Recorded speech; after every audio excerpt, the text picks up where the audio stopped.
Assalamualaikum warahmatullahi wabarakatuh. Berjumpa lagi dengan Model Umai di channel. Jadi di video kali ini saya akan menampilkan beberapa serial belajar investasi. Kebetulan saya sementara belajar yang namanya investasi dan saya akan berusaha untuk sharing tentang apa-apa saja yang sudah saya pelajari mengenai investasi.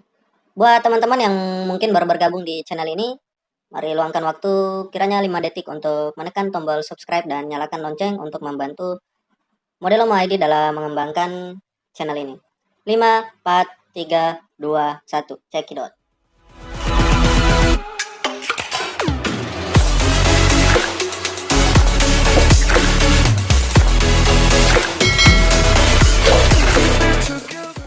Baik, di serial belajar investasi episode pertama ini, saya akan menjelaskan tentang apa sih yang dinamakan dengan investasi itu, atau kita akan mengenal sebagai pendahuluan kita akan mengenal yang namanya investasi.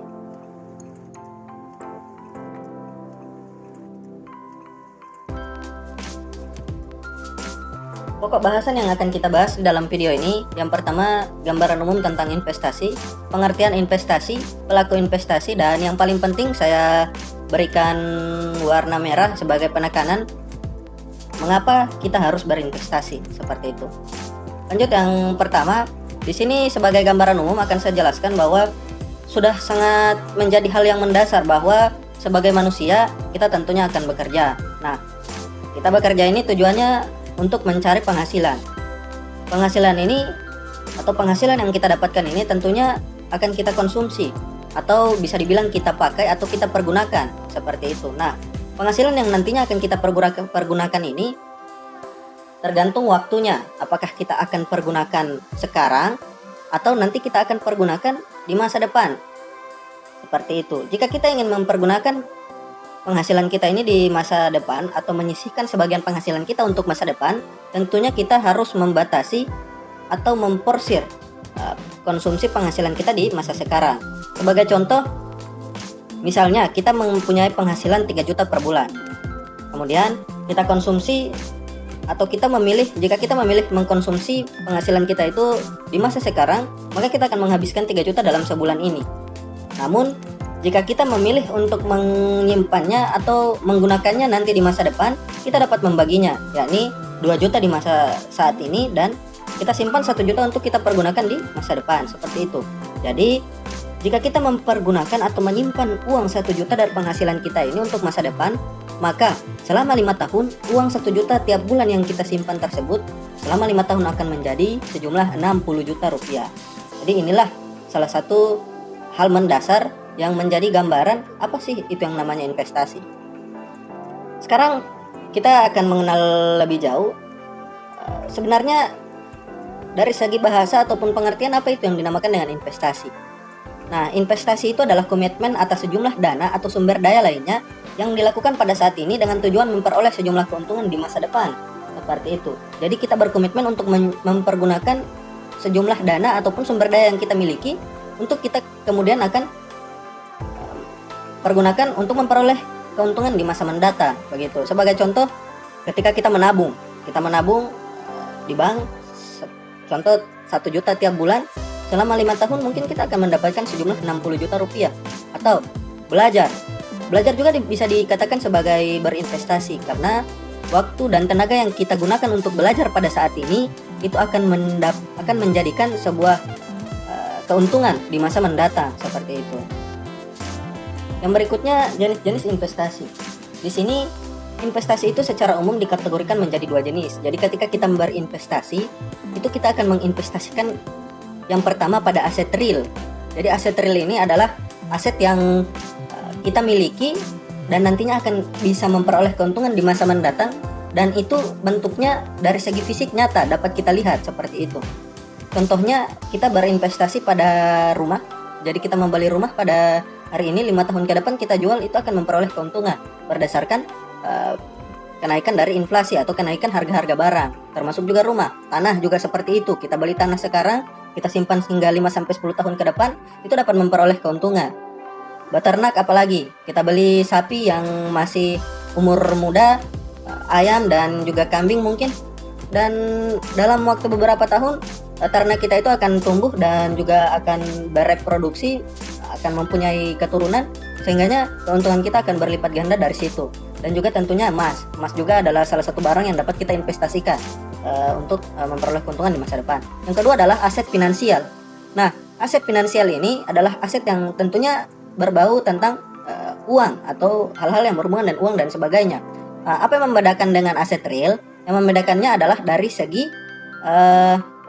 mungkin bisa saya bilang dari segi bentuknya. Jika aset real itu kita mempunyai barang dan itu dapat kita lihat ataupun nyata secara fisik. Namun aset finansial itu hanya di atas kertas saja. Kita memiliki sebuah kita mempunyai kepemilikan atas sesuatu dan itu hanya di atas kertas saja. Kita tidak dapat mengamatinya secara kasat mata seperti itu. Contohnya apa? Contohnya kita menabung. Uang kita itu di atas kertas ada sejumlah sekian-sekian, tapi kita tidak dapat melihatnya seperti itu. Obligasi itu adalah surat utang. Jadi kita gambaran singkatnya mungkin penjelasan singkatnya kita meminjamkan uang untuk beberapa perusahaan dan juga termasuk negara. Ini namanya obligasi ataupun surat utang. Nah, ini saham. Mungkin teman-teman sudah pernah ataupun sudah familiar dengan yang namanya saham. Jadi secara singkat saham itu adalah aset yang dibagikan oleh sebuah perusahaan kepada masyarakat. Contoh, mungkin kita ambil contoh salah satu perusahaan yang kita semua tahu, yakni Telkom ataupun mungkin Bank BRI. Jadi perusahaan dari Bank BRI dan juga Telkom ini membagikan asetnya agar bisa dibeli oleh masyarakat yang dinamakan dengan saham. Nah, jika kita membeli saham suatu perusahaan, maka dapat dikatakan kita memiliki sekian persen dari aset perusahaan itu. Bisa dikatakan kita sebagai pemilik perusahaan, namun kepemilikan kita hanya berapa persen saja sesuai dengan jumlah saham yang kita miliki dari perusahaan tersebut, begitu. Dan juga reksadana. Jadi reksadana ini intinya kita akan menyewa ataupun menyetorkan sejumlah uang kita kepada salah satu manajer investasi yang menurut kita bagus, dan manajer investasi ini akan mengelola uang kita dan akhirnya akan bertumbuh hingga kita akan memperoleh keuntungan seperti itu. Nah, mungkin untuk jenis-jenis aset investasi ini akan saya jelaskan di serial berikut dari serial belajar investasi. Saat ini saya akan menjelaskan secara umum dulu tentang investasi gitu. Nah, kalau tadi investasi, sekarang siapa sih yang menjadi pelaku investasi? Jadi kita semua dapat menjadi pelaku investasi. Nah, jika kita melakukan sebuah investasi ataupun kegiatan investasi, maka kita disebut sebagai investor seperti itu. Nah, pada umumnya investor itu dibagi menjadi dua. Yang pertama investor perorangan dan yang kedua investor institusional. Jadi mungkin teman-teman sudah paham antara perbedaan antara kedua jenis ini. Jika investor perorangan, secara singkat dapat saya jelaskan bahwa investor perorangan itu kita berinvestasi, mempunyai hak atas investasi itu atas nama kita sendiri. Sedangkan kalau investor institusional itu mereka mengklaim ataupun mempunyai sebuah aset investasi namun mengatasnamakan perusahaan seperti itu. Saya rasa sudah sangat jelas mengenai investasi dan juga investor. Nah, yang paling penting di sini akan saya jelaskan mengapa kita harus berinvestasi. Setelah kita mengetahui apa yang namanya investasi, kemudian siapa yang melakukan investasi, lantas mengapa kita harus berinvestasi? Yang pertama, dengan berinvestasi kita akan bisa mendapatkan keuntungan. Seperti itu, tentunya semua orang pasti sangat ingin untuk memperoleh keuntungan. Dengan berinvestasi, keuntungan yang kita akan dapatkan di masa mendatang itu akan berlipat ganda seperti itu. Kemudian untuk mengurangi tekanan inflasi, sebagai contoh saya jelaskan, jika teman-teman hari ini membeli beras 1 liter sejumlah 10.000, di tahun mendatang atau 1 tahun mendatang belum tentu jumlah ataupun harga beras 1 liter itu masih Rp10.000 seperti itu. Jadi itulah yang dinamakan dengan inflasi. Inflasi itu adalah persentase kenaikan harga semua barang yang ada di negara kita begitu. Jadi inflasi itu dapat sesuai data yang saya dapatkan dari perbankan di Indonesia itu kurang lebih 3%. Jadi tiap tahun itu akan naik 3% begitu. Nah, jika kita hanya menabung, uang kita itu tidak akan bertumbuh. Namun tekanan ataupun harga-harga barang itu akan naik sejumlah 3% tiap tahun. Makanya mengapa kita harus berinvestasi. Kemudian tunjangan hidup di masa depan. Jika teman-teman mempunyai suatu rencana mungkin nikah atau mungkin tunjangan di masa tua, yang belum tentu kita masih mempunyai penghasilan, maka investasi adalah salah satu kuncinya ataupun salah satu alasannya mengapa kita harus berinvestasi. Dan yang terakhir adalah memanajemen keuangan. Pernahkah teman-teman memikirkan seberapa besar penghasilan, seberapa besar pengeluaran, dan kira-kira apakah kita masih dapat mempergunakan penghasilan kita ini untuk beberapa hari ke depan? Kira-kira teman-teman pernah berpikiran seperti itu? Maka dengan berinvestasi ini kita akan lebih bisa dan belajar bagaimana cara memanajemen keuangan kita, seperti itu. Nah, sebagai contoh di sini saya akan mengambil salah satu instrumen investasi, yakni reksadana. Di sini reksadana ini contoh saya membeli sebuah reksadana nih. Saya membeli sebuah reksadana. Investasi awal saya itu adalah senilai 250.000. Jadi saya membeli pertama untuk reksadana itu sejumlah 250.000. Jadi reksadana ini yang saya jadikan contoh adalah salah satu reksadana yang sudah bisa dikategorikan salah satu yang terbaik di Indonesia, itu Sukor Invest.